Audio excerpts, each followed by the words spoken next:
Just coming over for a quick update with our girls. We haven't seen them in a while. I've been so distracted with other things going on between opossums under the coop and baby boys needing new homes and Hugo having his surgery. It's just been absolutely insane. So, quick update here.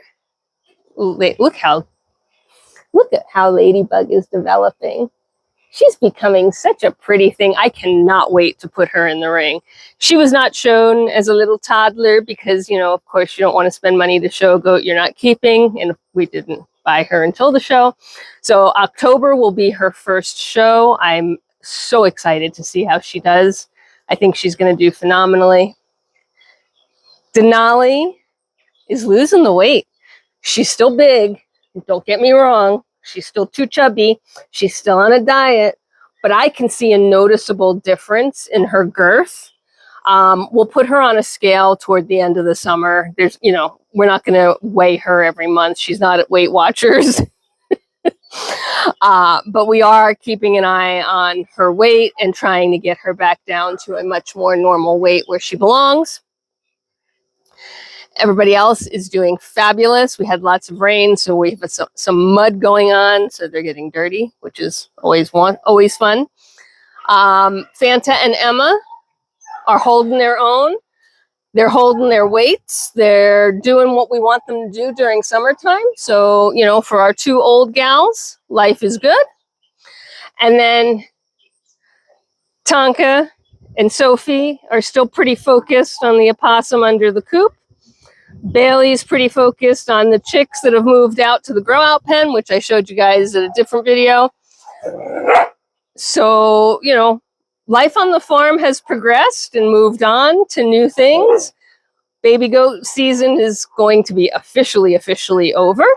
We do have 2 babies that stayed, but I mean, you know, from all of the work and planning and marketing and selling and going home and paperwork and all that fun stuff is long since done. Baby bird season is almost over, weirdly enough. You know, the last hatches will be set this week, and that's because those won't hatch until end of July.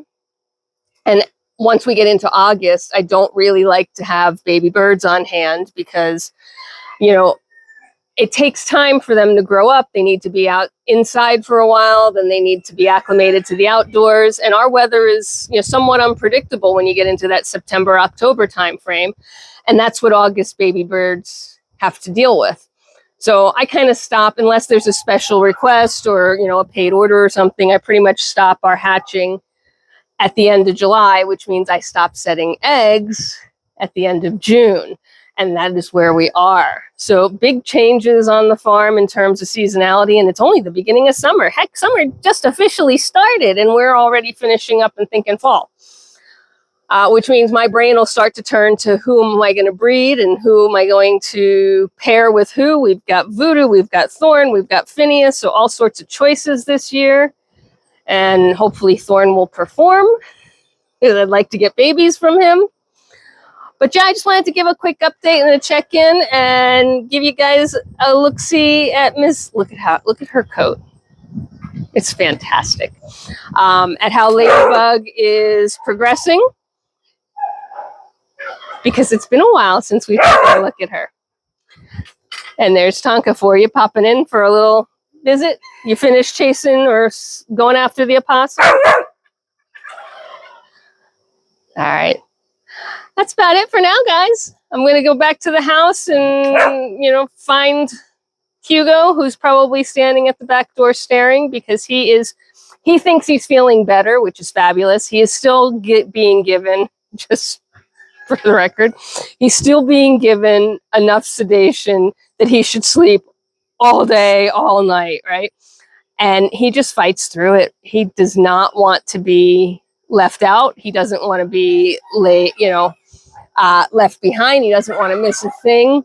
So the more time that I can spend in with him, the quieter he is, the better his healing is going. But frankly, his healing is going fabulous. He's not 100% yet by any means, but he is recovering. And if you asked him, he'd tell you he's fine to run down to the barn. He's not yet, but he thinks he is. And we'll just have to monitor him as we get into this upcoming heat wave. We're looking at 4 to 5 day run of, at 95 to 100 degrees Fahrenheit continuously, which is going to stink for me, stink for the animals, stink for everybody, but more importantly, stink for him because he can't start panting. That'd be the worst thing for him in terms of irritating his surgical site and, potentially setting back some progress. So he's going to have to be outside to pee and poop and right back in the air conditioning until those days are over. So even worse house arrest for him, at least now with the temperatures being much cooler. He's able to spend a few minutes outside snuffling around and just stretching his legs a little bit. He cannot come down to the barn. He can't run around, but he's able to, spend, instead of 2 minutes outside, 5 or 6 minutes at a time. And that's all going to change next week with the heat wave. So that's an update on everybody and everything from Tonka and I and the goats. We've got work to do. So until next time, bye for now.